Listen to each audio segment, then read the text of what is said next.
which one doesn't. At MITx, Anant Agarwal did a bunch of this, and he discovered that rather than giving the lecture first and then the problem set, it turned out to be a lot better when they gave the problem set first and then the lecture, and then people were really motivated to understand what he was trying to teach them about circuit design. But I think another important aspect of this question about education is a mantra that I've learned from the work that Eric and I have done recently, which is stop teaching people to do things that the machines are already better at. Yes. Our educational system is still, I believe, I think you believe too, way too focused on basic skills, on just being able to do rote calculations, on being able to memorize lots of facts and regurgitate them.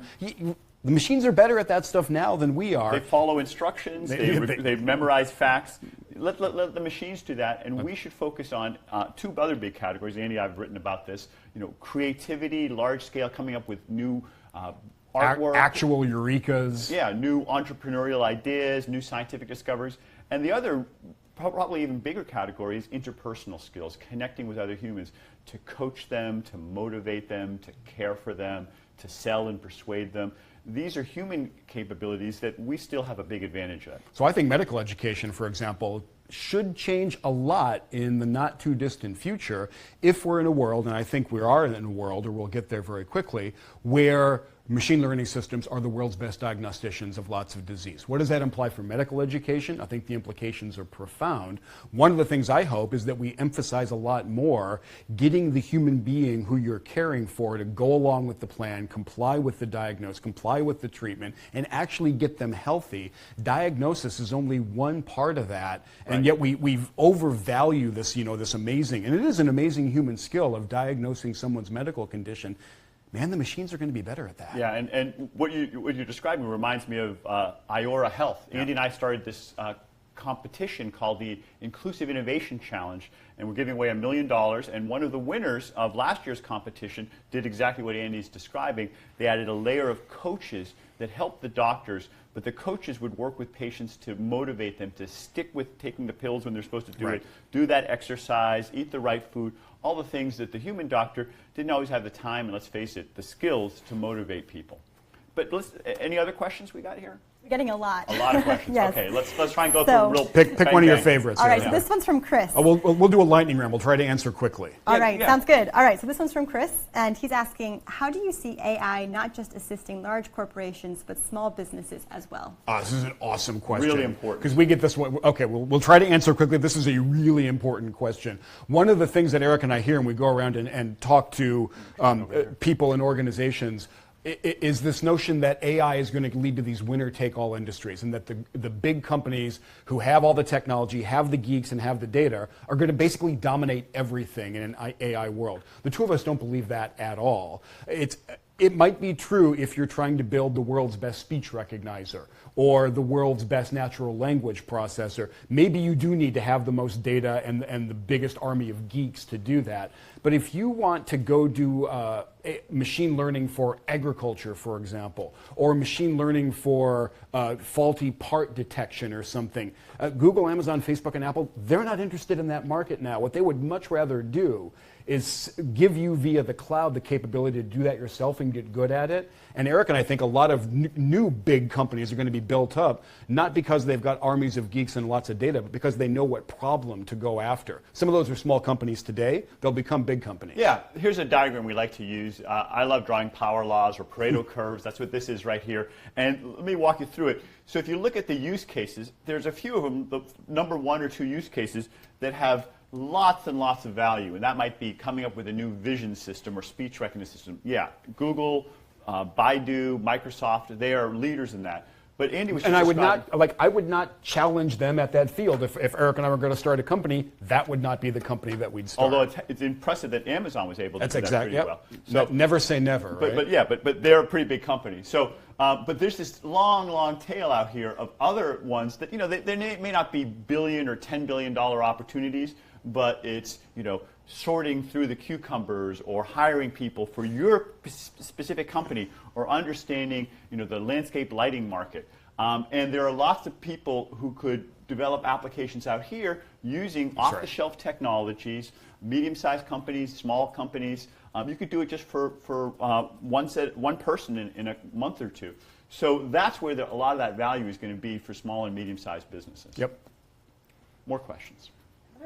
All right, so we have, let me see, Chad asking, how do you feel AI will impact the customer journey? How do you feel that AI will impact the customer journey? I think in a couple of ways. One of them goes to the example that Eric gave a second ago about Udacity. It's going to let people who are assisting the customer along the journey, it's going to let them do a better job because they'll have these digital artificial intelligence coaches in the background helping them get better at sales or customer service or troubleshooting or something like that. One of the other huge things that's going on is that people are just going to be interacting with pure pieces of technology more and more. We talk about it in the book. It's a phenomenon that we call virtualization, that in lots of business processes these days, the only human being involved is the customer. That's probably going to accelerate as we get more and more powerful AI to take more and more steps over from people right now. And I would just add one other thing, which is I think we're entering an era of mass personalization as well, and the machines can help a lot with that, giving custom solutions in a way that you couldn't have before, because the machines can understand your needs and understand what the capabilities of the company are and match those in a much more detailed way than we used to be able to. So the Amazon recommendation engine, for example, is a huge, high volume, mass customized, mass personalized experience. We're going to see a lot more of that going forward. What else? Right, another question. This one's from Alexandra, and she's asking if you could give some more examples of how companies can monetize AI. Pick a problem that's vexing you or an opportunity that's out there. If is it data rich? Is it amenable? Is it perceptual? Is it cognition? Is it pattern recognition? Is it communication? If your problems fall into those domains, and those are really, really broad domains, then you have a machine learning toolkit today, in many cases available via the cloud. You have an army of geeks out there that are available via resources like Kaggle and Topcoder and these other crowdsourced machine learning capability sites out there. The tools are there. Pick a problem and go to work on it. The journey starts when you pick a problem and you start to learn how to actually use this new tool. And the thing to look for that's been especially powerful the past few years is mapping from A to B, mapping from an image into a label, or mapping from some voice recognition into what the words are, or mapping from a credit record into a yes-no decision. These kinds of mapping from A to B, there are lots and lots of opportunities in them. Some of them are these big billion-dollar ones. There are lots of smaller ones. In the article in the book, we describe this in a little bit more detail, but this is the kind of thing to look for, this kind of mapping from one to the other. That's where the big successes have been over the past 5 years. And already today, you don't need to buy a supercomputer and try to build your own machine learning software. That stuff is available, very, very good quality, available via the cloud. It's great to have machine learning talent in-house. You don't need to have all the machine learning talent in-house. There are all these resources where you can find extremely talented machine learning specialists out there for hire over the web. Yeah, so it gets to this other point we wanted to get to about how to get started. And so there are tools like TensorFlow that you can use off the shelf. There are courses like Fast AI taught by our friend Jeremy Howard, or the Udacity courses. There are cloud-based data repositories in the Amazon cloud, the Google cloud. So these pieces are things we don't need to go out and spend thousands or millions of dollars. You can use these as a service. Many of them are literally free. So the startup cost can be quite low. And some of what's going on with machine learning these days honestly does look like science fiction. It's becoming a crazy world. We think the right way to approach it as an organization is not to say, oh my, how are we going to get into this weird sci-fi world and go live on Mars? This is another chapter in the story of using data, using analysis, using evidence, becoming more data-driven as an organization. A lot of us have read the book Moneyball. You know, baseball started getting geeky and very evidence-driven a couple decades ago. What Eric and I think is going on, and it's going to accelerate, is the moneyballing of the business world, simply because more evidence-driven decisions, which are more capable now with machine learning, are better decisions. And if your competition is making better decisions than you are, you're in a lot of trouble. So let's give us a couple more questions. We're winding down to the end of our time here, but why don't you give us a couple questions and we'll try and hit them real fast. Yes, I'm thinking two more. Does Two that more. sound good? That's Okay, fair. two more. So we're getting a few questions about IBM Watson. Yep. What do you think about it? Who are the leaders in the field? Any recommendations?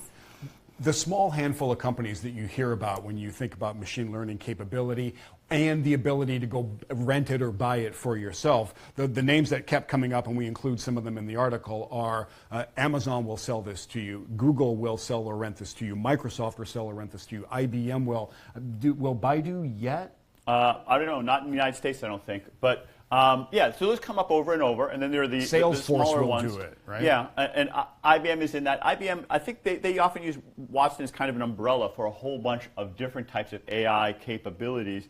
Some of them used in medical care, some of them in legal. We had some students who worked in the financial services industry to help sift through all the regulations, the Dodd-Frank regulations, and Watson helped them sort through those. But the good news is, whenever there's vicious competition among great big tech companies, we all benefit, because what that means is you have access to these very powerful tools at lower and lower price points. What's going on with machine learning is exactly the same thing that has been going on for about a decade with the cloud, where the resources that we can all tap into are higher quality and lower cost very, very quickly.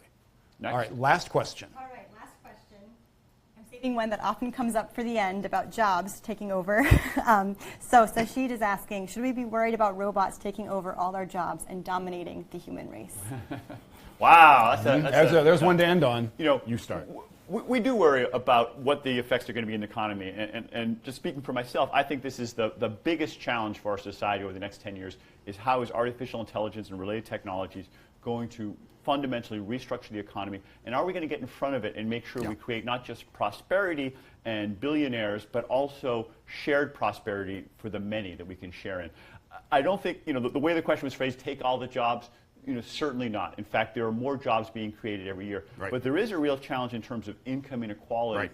A lot of people aren't keeping up. In fact, the bottom half of the income distribution hasn't shared at all in this bounty that we've created in the United States, and it's similar in other countries.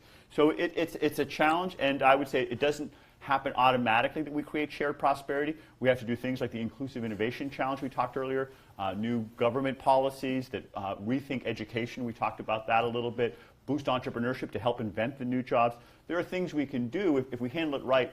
It can and should be the best thing that ever happened to all of us, but I don't think it's going to be automatic. That's exactly right. And Eric said something fundamental. We are still creating jobs month by month in America and lots of other countries.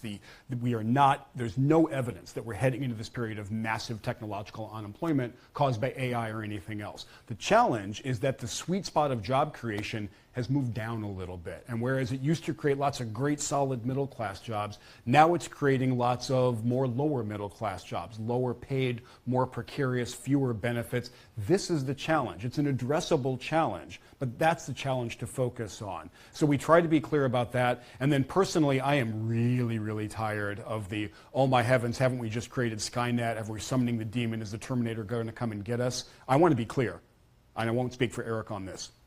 No, that's not what's happening. The progress that we're seeing with AI, in my view, is existentially trivial and economically incredibly important. Yeah, so that is the challenge to focus on right now is the job and economic challenge.